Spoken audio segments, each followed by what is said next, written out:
Gerais, ela faz parte de um sistema muito grande, que é o Sistema Federal de Educação Superior. Nós temos 63 universidades nesse sistema, que cobre o território nacional inteiro, né?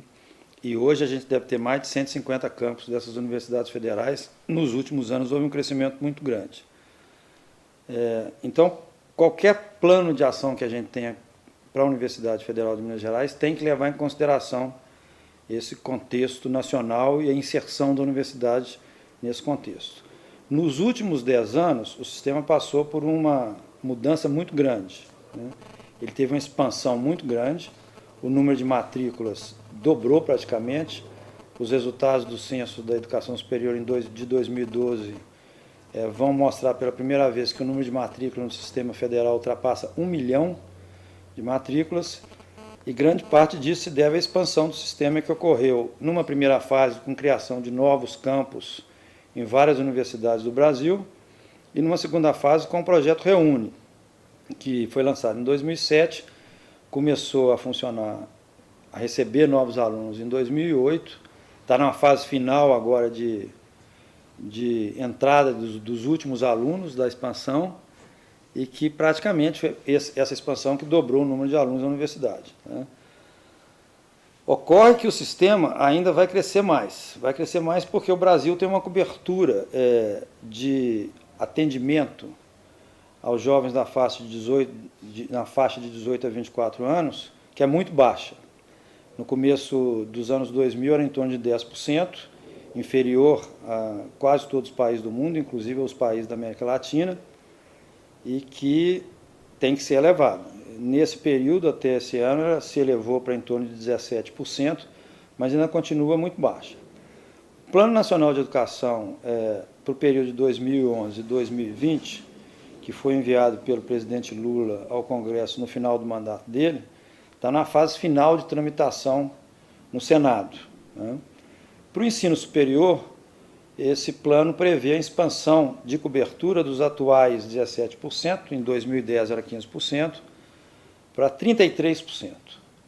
Quer dizer, isso é praticamente dobrar o número de matrículas que existe no ensino superior atualmente, e isso não vai ser conseguido só com vagas de iniciativa privada. Pelo contrário, o próprio plano, em modificação que foi introduzida na Câmara, prevê que a participação do sistema público deve aumentar dos atuais 25% de cobertura, atualmente 75% dos alunos que estão matriculados no ensino superior no Brasil estão em instituições privadas e 25% em instituições públicas, tanto federais quanto estaduais e umas poucas municipais. O Plano Nacional de Educação prevê que a relação passe de 75-25 para 60-40, então vai ter que ter um crescimento de vagas também no setor público, inclusive num percentual maior que no setor privado. Evidentemente, o plano espera indica que haja uma participação maior dos sistemas estaduais. Atualmente, o único sistema estadual de porte e de qualidade que nós temos no Brasil é o de São Paulo, com a USP, a Unicamp e a Unesp. Outros estados têm um sistema que atende um número razoável de vagas, como, por exemplo, o do Paraná. Mas a maioria dos estados tem um sistema de educação pública superior muito incipiente. Alguns estados nem têm e outros atendem muito poucos alunos, como, por exemplo, o próprio sistema de educação pública de Minas Gerais.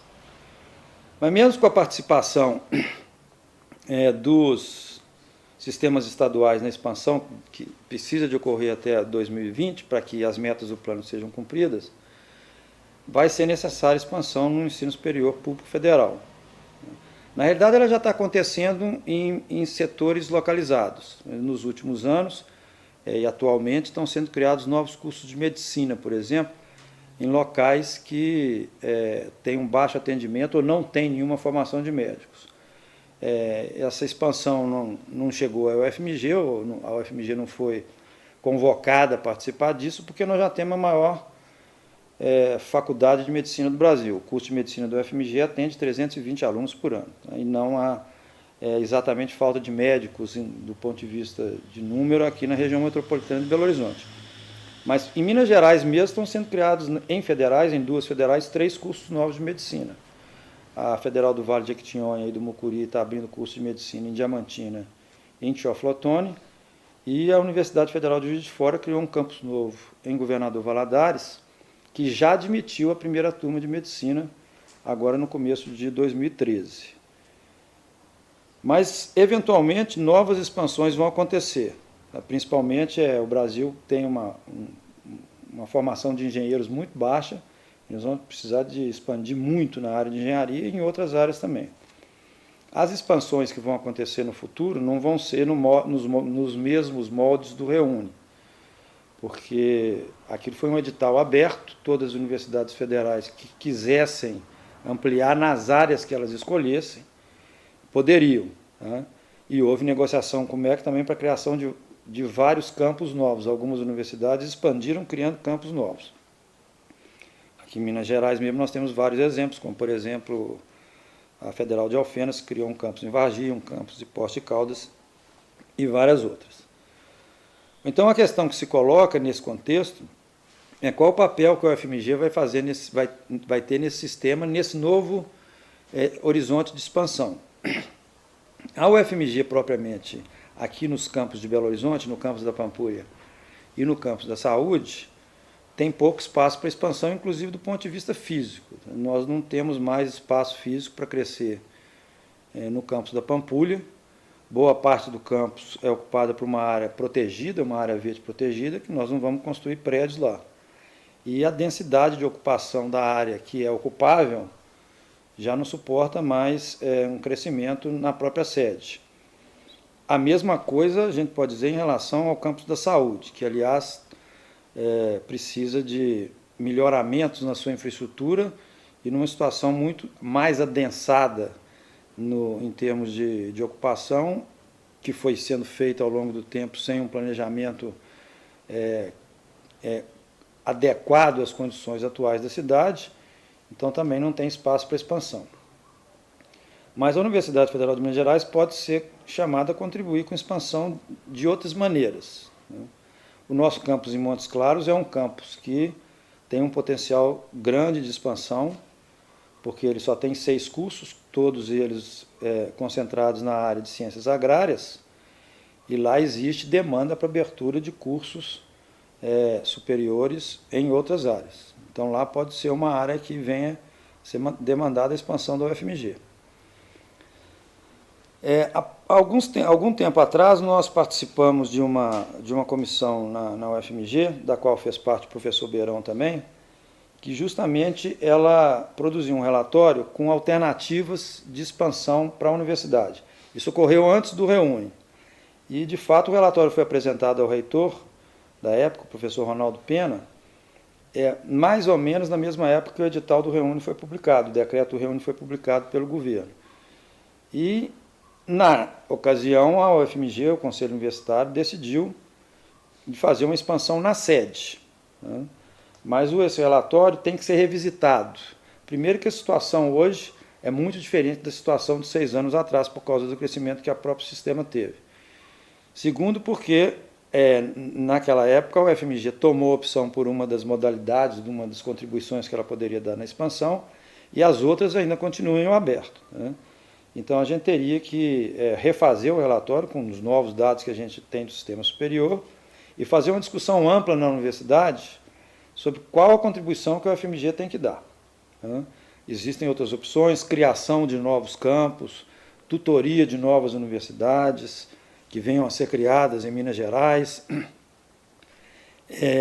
A participação, o potencial da UFMG para participação na expansão da pós-graduação e na qualificação de docentes do resto do sistema federal é muito grande, esse potencial. Então, é uma área na qual a UFMG pode se concentrar. A questão da educação à distância, nós já estamos atuando em educação à distância, mas a possibilidade de expandir vagas via educação à distância também é uma alternativa que tem que ser estudada. Eu acho isso importante, essa discussão nesse momento, né, porque quando vir as demandas acontecerem, a UFMG já vai estar preparada, já vai ter discutido, tá, como que ela pode colaborar com isso, e não ser pega de surpresa, como de certa maneira ela foi pega, como todas as outras universidades, quando o programa Reúne foi lançado. Então, qualquer plano que a gente tenha para o UFMG tem que ter como pano de fundo e como contexto nacional essa presença do UFMG no Sistema Federal de Educação Superior, que é um sistema estratégico para o país. Do ponto de vista territorial, é provavelmente o maior sistema de ensino superior do mundo, por causa do tamanho do Brasil. Do ponto de vista de número de vagas ofertadas, certamente não é, né? Como eu já disse, a cobertura no Brasil, o atendimento ao ensino superior no Brasil é muito pequeno ainda. Provável que sistemas de alguns estados nos Estados Unidos, que têm sistemas públicos estaduais, atendam mais alunos do que o Brasil inteiro, como, por exemplo, o sistema da Califórnia, do Texas e de Nova York, que são estados muito populosos. Então, basicamente, é esse o contexto no qual a UFMG tem que atuar, e as responsabilidades que ela tem nesse tema não podem ser deixadas de trás. Ela tem que participar nesse esforço nacional de ampliação do número de vagas no ensino superior. Como ela vai participar é que nós temos que discutir e colocar para o MEC as nossas possibilidades de atuação.